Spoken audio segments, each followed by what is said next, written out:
global primary projects, growth, Bauxite and Africa, in Alcoa. And before that, he had experience in project management in Brown and Root. And Mr. Wisnocki joined Alcoa in 2005, also as Vice President. Mr. Please. Thank you very much. Before I begin, let me draw attention to a couple of notable people. One is Dr. Daba, who sits here.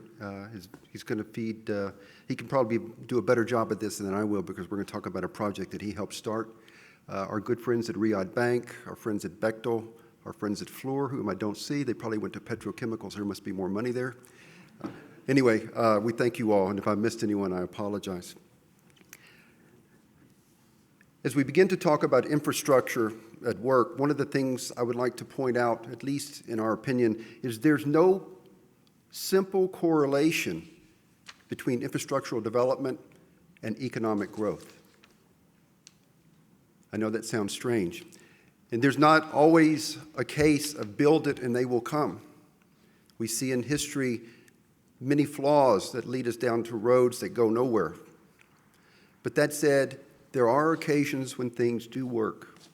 So that brings to mind questions: what constitutes productive infrastructure, and what conditions need to exist for infrastructure and the large investments that they require in terms of profitably repaying all who contribute.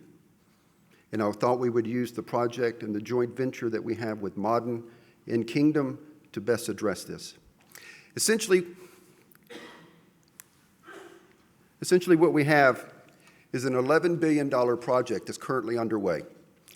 It is the largest aluminum complex ever built in one go in aluminum's history, 120 years.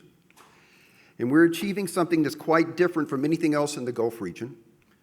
We're basically establishing a new industry, fully integrated. It'd be, from a rolling mill perspective, the first food-grade can sheet facility, and it will be the lowest cost aluminum facility in the world when it comes online.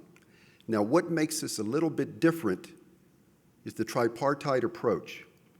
It involves the government, it involves local industry in terms of Mahadan, and it involves an international partner, which is where Alcoa comes in. And each plays a crucial role with an interdependence between us to make this a success. Now, the infrastructure development that is provided by the government in this is world-class.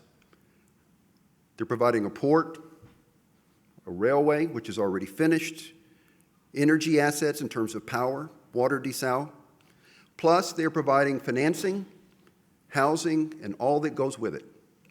The government is really stepping up. It's a clear demonstration of the commitment of the government to diversify the economy. It offers new employment, business opportunities, and career development for so many young Saudis. New skills, new technologies that we bring, that we're developing on the ground as we build this thing. I think it was just mentioned a while ago in terms of what the government has done. The government has allocated $385 billion across all sectors in their current 5-year plan, which ends in 2014. And if you think about it, that's a 67% increase over the previous 5-year plan.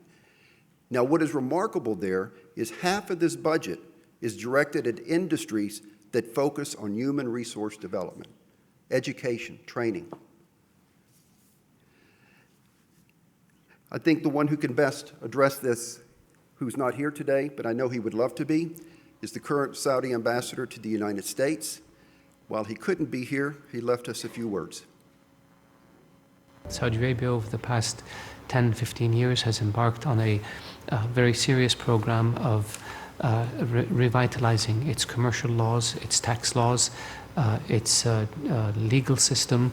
We have joined the World Trade Organization. We have done so in order to attract foreign investment in Saudi Arabia. We have done so in order to make it easier for Saudi companies to do business in Saudi Arabia, with the ultimate objective of generating prosperity and opportunities for our citizens, and in the process also generate prosperity and profits for people who invest in the Kingdom of Saudi Arabia.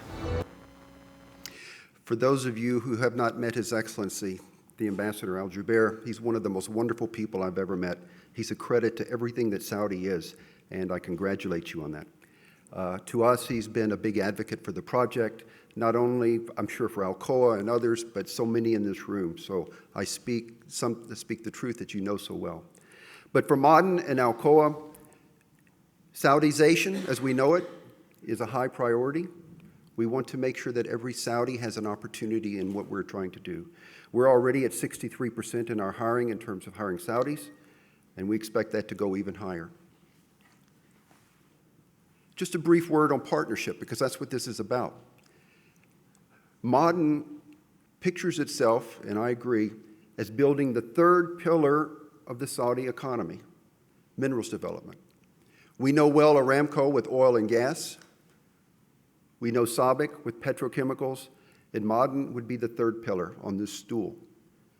They're already very much involved with gold production, phosphate. It's a natural step for them to take the bauxite that is in Kingdom, and then together we will monetize that into aluminum. All the major raw materials are there. For Alcoa, what are we interested in? For us, it's a once-in-a-generation opportunity. It establishes a strong presence to rapidly growing markets, particularly in Asia, and it's a new low-cost benchmark, as I mentioned before. We bring our 120 years experience as the originator of the aluminum industry in the world, all our patented technologies, all our teaching skills, and particularly our global market reach. It's a great blend, and it works well together.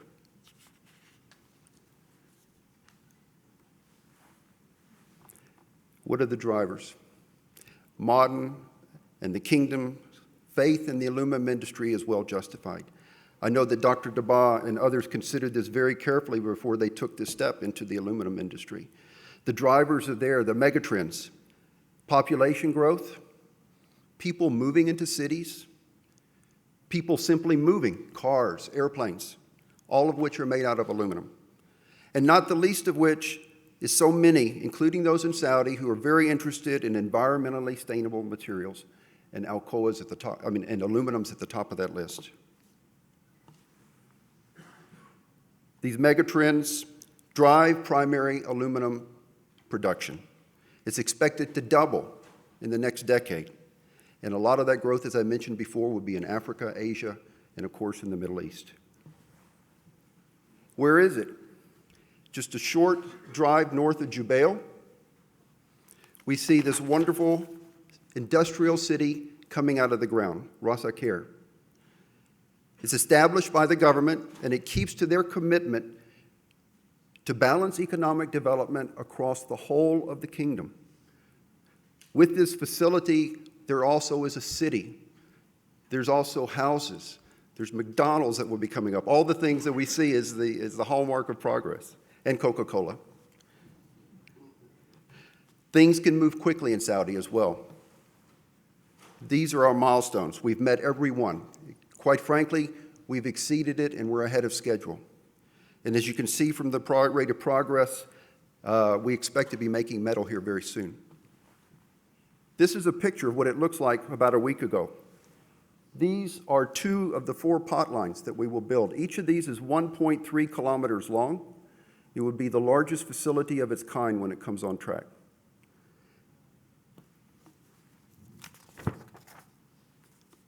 We expect early metal, beginning of 2013, the rolling mill middle of 2013, and the refinery and the mine to come on track in middle of 2014.